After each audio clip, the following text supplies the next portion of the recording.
பாதாள உலக கும்பலுடன் சிக்கப்போகும் நாமல் கடும் அச்சத்தில் உதய கம்மன் பில நாட்டை விட்டு தப்பியோடிய முக்கிய புள்ளி வெளியான அதிர்ச்சி தகவல். இனவாதத்திற்கு எதிராக கடும் துணை முல்லைத்தீவில் அனுர ஆவேசம். டயஸ்போராக்களுக்கு அடிபணிந்து வரும் அனுர அரசு கடுமையாக சாடும் நாமல் எம்பி. நடிகர் விஜயை கண்டித்து யாழ் மக்களுக்காக கொதித்தெழுந்த தேரர். ராணுவத்தை பாதுகாக்க வலியுறுத்தி மகாநாயக தேரர்களுக்கு மொட்டுக்கட்சி கடிதம்.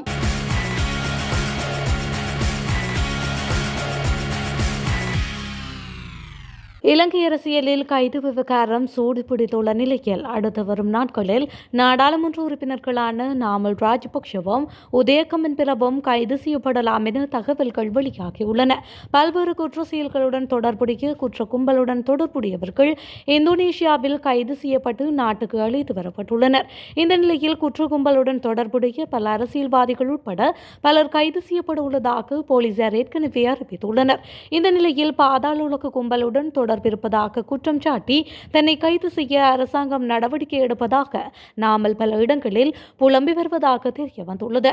இதேவேளை இனங்களுக்கு இடையே வெறுப்பை தூண்டும் வகையில் கருத்து தெரிவித்ததற்காக உதயகம்மன் பிளவுக்கு எதிராக சட்டத்தரணி அச்சலா செனவிரத்ன குற்றப்புலனாய்வு திணைக்களத்திடம் முறைப்பாடு செய்துள்ளார். முறைப்பாட்டின் அடிப்படையில் கம்மன்பில கைது செய்யப்படுவதை தடுக்க மேல்முறையீட்டு நீதிமன்றத்தில் மனு தாக்கல் செய்துள்ளார். நாமல் ராஜபக்ஷவும் உதயகம்மன் பிளவும் ஊடகங்கள் முன் பல்வேறு அறிக்கைகளை வெளியிட்டு பொதுமக்களின் அனுதாபத்தை பெற முயற்சிப்பதாக குற்றச்சாட்டுகள் எழுந்துள்ளன. மறுபுறம் இருவரும் சட்டம் செயல்படுத்தப்படுவதை தடுக்க பல்வேறு முயற்சிகளை மேற்கொண்டு வருவதாகவும் கூறப்படுகின்றது.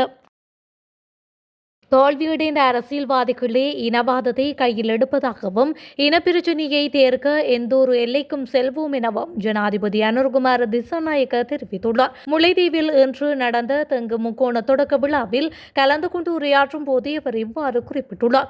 நாம் ஒருபோதும் இனவாத அரசியலுக்கு இடமளிக்க மாட்டோம் எனவும் அவர் இதன்போது கூறியுள்ளார். அத்துடன் நல்லிணக்கத்தையும் சமாதானத்தையும் ஏற்படுத்தும் குறிக்கோளுடனேயே நாம் செயல்பட்டு வருவதாகவும் அவர் சுட்டிக்காட்டியுள்ளார். பழைய இனவாத கோஷங்களுக்கு எதிரான முற்போக்கான செயற்பாடுகளை நாம் ஒருபோதும் பின்னோக்கி நகர்த்த மாட்டோம் எனவும் அனுர்குமார திசாநாயக்க மேலும் தெரிவித்துள்ளார். பேவுத்துறைகள ஒருமைய கட்சியின் தலைவர் உதயகம்மன் பில நாட்டை விட்டு தப்பியோடியுள்ளதாக சந்தேகம் எழுந்துள்ளது. அத்துடன் குற்றப்புலனாய்வுத்துறை திணைக்களம் அவரை கைது செய்வதற்கு தேடுவதாகவும் தெரிவிக்கப்படுகின்றது. இலங்கை கடற்படையின் முன்னாள் தளபதி அட்மிரல் நிஷாந்த உலுகேதென்ன பொதுக்கெர பகுதியில் நபரொருவரை 2010ஆம் ஆண்டு கடத்தி கொலை செய்த சம்பவம் இடம்பெற்ற கால பகுதியில் கடற்படையின் புலனாய்வு பிரிவின் பிரதானியாக செயல்பட்டார். கடத்தப்பட்ட நபர் தடுத்து வைக்கப்பட்டிருந்ததாக கூறப்படும் சட்டவிரோத தடுப்பு முகாம் அவரது கண்காணிப்பில் செயல்பட்டுள்ளமை போலீஸ் விசாரணைகளில் தெரிய வந்ததை அடுத்து அவர் கடந்த ஜூலை மாதம் 28ஆம் தேதி கைது செய்யப்பட்டு சிறையில் அடைக்கப்பட்டார்.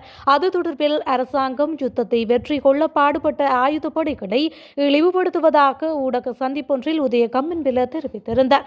இதன் பிறகு குற்றப்புலனாய்வு திணைக்களம் நடாத்திய விசாரணையில் கம்மன் பிலவின் கருத்து இரு சமூகங்களுக்கு இடையில் விரிசலை ஏற்படுத்தக்கூடியது என்பதால் சிவில் மற்றும் அரசியல் உரிமைகள் தொடர்பான சர்வதேச உடன்படிக்கை ICCPR சட்டத்தின் 3(1) பகுதியில் மற்றும் தண்டனை சட்டக்கோவையின் 121வது பகுதியில் அவரை கைது செய்யக்கூடும் என தெரிய வருகின்றது. ஆனால் அவரை தேடும் பணி பலனளிக்கவில்லை எனவும் கூறப்படுகின்றது. ஆஸ்திரேலிய பிரஜை ஒருவரை மிரட்டிய வழக்கம் நிறைவடைந்த நிலையில் அவருக்கு விதிக்கப்பட்டிருந்த வெளிநாடு செல்வதற்கான தடையும் நீக்கப்பட்டிருந்தது. கடவுச்சீட்டும் கையில் இருந்ததால் அவர் வெளிநாடு சென்றிருக்கலாம். மேலும் நிஷாந்த உலுகேதென்னவின் வழக்கில் பிரதிவாதிகள் சார்பில் முன்னிலையாகியுள்ள சட்டத்தரணி அச்சலாவும் கம்மன் பிளவுக்கு எதிராக அதுவும் சிவில் மற்றும் அரசியல் உரிமைகள் தொடர்பான சர்வதேச உடன்படிக்கை ICCPR ஒப்பந்தத்தில் முறைப்பாடொன்றையும் செய்துள்ளார். இதன்படி அவர் கைது செய்யப்பட்டால் நீதிபதிக்கு பிணை வழங்க முடியாது. அவர் இவற்றை அறிந்துள்ளமையால் அவர் தலைமறைவாகி இருக்கலாம் என்றும் கூறப்படுகின்றது. புலம்பெயர் தமிழர்களின் அழுத்தத்திற்கு அரசாங்கம் அடிபணிந்து வருகின்றது என ஸ்ரீலங்கா பொதுஜன பெரமுன கட்சியின் தேசிய அமைப்பாளரும் நாடாளுமன்ற உறுப்பினருமான நாமல் ராஜபக்ஷ தெரிவித்துள்ளார். ஐக்கிய தேசிய கட்சியும் ஐக்கிய மக்கள் சக்தியும் ஒன்றிணைய வேண்டும் என நாடாளுமன்ற உறுப்பினர் நாமல் ராஜபக்ஷ வலியுறுத்தியுள்ளார். ஊடகங்களிடம் கருத்து வெளியிட்ட நாமல் ராஜபக்ஷ இவ்வாறு தெரிவித்துள்ளார். அவர் மேலும் கருத்து தெரிவிக்கையில், வரலாற்றில் ஒவ்வொரு அரசாங்கமும் உள்மோதல்களால் சரிந்துள்ளது. இரு கட்சிகளும் இணைந்து செயல்பட வேண்டும். தனது கட்சி நீண்ட காலமாக ரணில் விக்ரமசிங்க மற்றும் ஐக்கிய மக்கள் சக்தியை இடையே ஒற்றுமையை வலியுறுத்தி வருகின்றது எனவும் நாமல் ராஜபக்ஷ தெரிவித்துள்ளார். மேலும் அரசியல் மக்களை பிரிப்பதன் மூலம் நடத்தப்படக்கூடாது எனவும், வெறுப்பில்லாமல் இருக்க வேண்டும். அடுத்த ஜனாதிபதி தேர்தல் இன்னும் தொலைவில் இருப்பதாகவும், இந்த நிலையில் மக்கள் எதிர்கொள்ளும் முக்கிய பிரச்சினைகளை அரசாங்கம் தீர்த்து வைக்க வேண்டும் என்றும் நாமல் குறிப்பிட்டுள்ளார். அதுடன் புலம்பெயர்ந்தோரின் அழுத்தத்திற்கு அரசாங்கம் அடிபணிந்து வருவதாகவும், தேசிய பாதுகாப்பு பிரச்சினைகளை தவறாக கையாள்வதாகவும் அவர் வலியுறுத்தியுள்ளார். வரலாற்றில் ஒவ்வொரு அரசாங்கமும் உள்மோதல்களால் வீழ்ந்துள்ளன என ஸ்ரீலங்கா பொதுஜன பெரமுன கட்சியின் தேசிய அமைப்பாளரும் நாடாளுமன்ற உறுப்பினருமான நாமல் ராஜபக்ஷ மேலும் தெரிவித்துள்ளார்.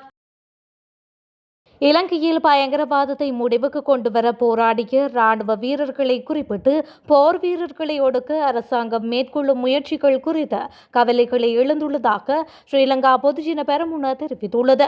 அஸ்கிரிய மற்றும் மெல்வத்து பீடங்களின் மகாநாயக தேரர்களுக்கு ஸ்ரீலங்கா பொதுஜன பெரமுன எழுதிய கடிதத்தில் குறித்த விடயம் கூறப்பட்டுள்ளது. செப்டம்பர் 2 தேதியிட்ட குறித்த கடிதத்தில் ஸ்ரீலங்கா பொதுஜன பெரமுனவின் பொதுச் செயலாளர் சட்டத்தரணி சாகர காரியவசம் கையொப்பமிட்டுள்ளார். பயங்கரவாதம் 16 ஆண்டுகளுக்கு முன்பு முடிவுக்கு வந்தாலும் அதன் பின்னணியில் உள்ள சித்தாந்தம் இன்னும் நீடிக்கின்றது என்று கட்சி எச்சரிக்கின்றது என்றும் குறிப்பிடப்பட்டுள்ளது. அரசாங்கம் அதிகாரத்திற்கு வருவதற்கு ஆதரவளித்த வெளிப்புற நடிகர்களின் அழுத்தத்தின் கீழ் தற்போதைய நிர்வாகம் போர் வீரர்களுக்கு விரோதமான குழுக்களை திருப்திப்படுத்தும் நடவடிக்கைகளை எடுத்து வருவதாக அது குற்றம் சாட்டுகின்றது. போர் வீரர்கள் நியாயமற்ற முறையில் துன்புறுத்தப்படுவதாகவும், அரசாங்கத்திற்கும் ராணுவ எதிர்ப்பு குழுக்களுக்கும் இடையே வெளிப்படையான புரிதல் இருப்பதாகவும் SLPP கூறுகின்றது. மேலும் இறந்த போர் வீரர்களுக்கான வருடாந்த நினைவு தினங்களை புறக்கணித்து உள்நாட்டிலும் வெளிநாட்டிலும் பயங்கரவாதத்தை மகிமைப்படுத்தும் நிகழ்வுகளை அரசாங்கம் பொறுத்துக் கொள்வதற்காக கடிதங்கள் மேலும் விமர்சிக்கப்படுகின்றது. விஜய் தேர்தலில் வெற்றி பெற்று கச்சத்தீவை மீள எடுத்துக்கொண்டால் யாழ்ப்பாணத்தில் இருக்கும் கடத்தொழிலாளர்கள் பாதிக்கப்படுவார்கள் என பத்திரமுள்ள சீலரத்ன தேரர் தெரிவித்துள்ளார். சீலரத்ன தேரர் உள்ளிட்ட குழுவினர் இன்று இந்திய உயர்ஸ்தானிகர் ஆலயத்திற்கு சென்று விஜயின் கச்சத்தீவு அறிக்கைக்கு எதிர்ப்பு தெரிவித்த பிரதமர் நரேந்திர மோடிக்கு கடிதம் ஒன்றை அனுப்பியுள்ளனர்.